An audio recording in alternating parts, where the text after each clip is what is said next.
Hey, what's up, guys? It's me, Metalhead, bringing you something way different than I usually do. So pretty much any commentator, and me for that matter, one of the biggest questions that I get is, how do you get started in YouTube? How does anybody get started in YouTube? Now, I have not seen a video properly done to my specifications. I've only seen, I guess you could say, the really the happy view, or not really happy, but optimistic view on things. But I've not seen the harsh reality of YouTube, to the sense where people actually can get a grasp to understand of what the YouTube commentating world is like on the distributing end. So throughout this video, I'm going to give you examples of what not and what to post as a commentator. So obviously there's going to be several things that would work and would not work. This is the very first thing that you could say would not work.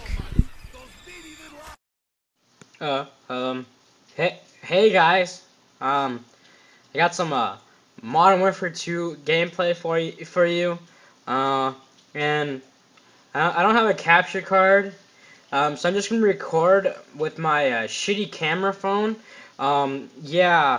So I got some Modern Warfare 2 gameplay for you. I don't even know what perks I'm using.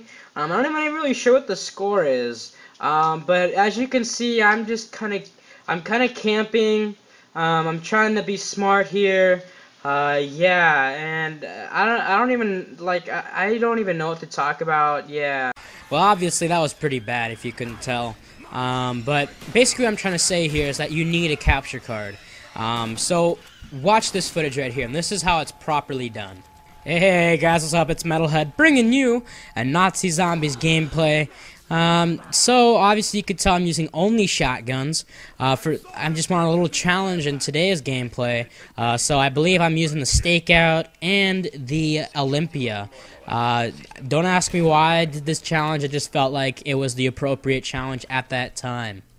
So I tried to find a gameplay that was kind of the proper, I don't know, I guess, answer to how to pretty much kind of open your gameplay videos. And I couldn't find one, so I just kind of threw up a commentary and see what I could come with, and that was what I came up with. Not textbook perfect, but you know what? It's a lot better than the first one. So basically, what I was saying is that you want a capture card. That is the very first thing you do. Now, it doesn't have to be an HD PVR or a Blackmagic Intensity Pro or Shuttle Pro. It doesn't have to be anything extremely expensive. What's going really good in the market these days is the standard definition card, the Roxio Game Capture. Originally, I think they're $100, but I think Machinima's running a deal where you can pick it up for about $60. So if you guys are aspiring YouTube commentators, go look into the Roxio Game Capture. The Roxio Game Capture has some solid gameplay, solid capture abilities, and the fact that it can still display on your TV in an HD resolution is perfect. That's the one thing that was a huge drop-off with the Dazzle and the Easy Cap, is that it couldn't get the HD quality into your TV, so at least you could keep playing on HD. But now that you have something like the Roxio Game Capture, you can possibly invest into something like that. So another big thing you're going to need is obviously going to be a microphone. Right now I'm using a Rock Band microphone, which works perfectly fine. They're actually pretty decent quality microphones. Excuse me, but yeah, you want to get a good microphone. It can be Snowball. Use those. Those are extremely good microphones. I have a compressor mic that I'm using. Basically, I'm just trying to display that you want to get a good microphone. You don't want no $10 piece of shit Logitech thing that pops and crackles and sounds like there's a freaking Wookiee taking a shit in the background. So make sure you go all out with the microphone. You don't want to kind of throw that up and just pass it along like you don't really care about it.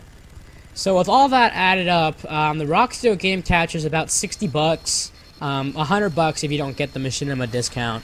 And then a microphone is not that expensive. Some people already have microphones in their house. If you don't have a microphone, just go buy like a Rock Band one or something that can produce pretty good quality. You don't want a shitty microphone. So if you get the Roxio Game Capture and a microphone, it's probably going to run you about $100. Altogether, or $120, $130 without the discount from Machinima. But if you want to go all out with an HD capture card, which I do not recommend, HD capture cards are really only for when you're going to take it seriously. Use the standard definition card as a time to kind of feel the YouTube process out, and see if you actually kind of like it. If you like it, buy an HD capture card. But if you don't like it, and you end up spending like $200 on a capture card, it's going to be kind of wasted money. So really buy a standard definition card to get yourself acquainted with YouTube. Alright, so now that we got like the physical purchases out of the way, which is the least important part of this topic, I want to talk about the emotional standpoint, where many people seem to crumble. Now, the thing about being YouTube is it really depends on how you want to be perceived. If you want to be perceived as an asshole, more than just be an asshole, just do it. Be an asshole to everybody that you see. But if you want to be kind of perceived as the nice guy, the guy that's a good friend to everybody, you gotta really think before you act. I mean, if there's ever a point where you actually become YouTube famous, so to speak, you need to really watch what you say. It's almost like being a celebrity, and people will literally remember exactly what you say when in one little comment on a video, and will always bring it up. It's like a freaking ghost. It'll always haunt you. So you always want to watch what you say. Another thing that many people seem to lose control with is the amount of shit people say. The shit talking and what goes around on YouTube. That's really just another thing that you have to get over. Everybody gets shitty criticism, like you're a faggot or you're a douchebag or whatever. That kind of brings your emotional, like it kind of brings you down, makes you depressed. The fact that what you're brand new at, people are kind of rejecting and making shitty remarks that kind of hurt your feelings and hurt your pride. So that's another initial thing you're gonna get. You're gonna just have to get used to. You can't escape it. Everybody gets it. Nobody avoids it. I don't think anybody. Tabe got it. Hutch still everybody gets it. Hutch gets it. C-Nanners gets it. Tabe gets it. Everybody. At one point or still is getting shit basically thrown at them. So that's just another thing that many people have to get over, is the fact that people talk shit and you can't really do shit about it. You can't like hit them. You can't do anything. You just have to. You can either keyboard warrior it up and battle each other like a bunch of nerds, or you could just dismiss it and not even reply to it or make it look like you're not losing your cool. So there's another thing that you need to kind of get used to. And this last point I want to bring up is a pretty small point, but make sure your name depicts who you are. Don't be like a pretty uptight guy that doesn't really talk to women, and then have a name like Panty Snatcher or Pussy Pounder. Don't have something that really doesn't depict who you are. Like Metalhead is a perfect name for me because I freaking love metal. I love all types of metal. I love American New Wave. I like metalcore a little bit. I like all types of metal, even some of the classic metal like AC/DC, and I don't even know if Kiss is really metal, but I like metal. It depicts who I am as a person. So make sure you really pick something personal. Like C-Nanners, I don't understand his his name, how it's personal, but it was funny, so I could see that. But Hutch, his last name is Hutchinson. Tave's name is Tobias, I think, in Swedish, whatever language they speak over there. Only Use Me Blade, obviously, is Only Use Me Blade because he always knifes in his video. Let's see, who else can I throw in there?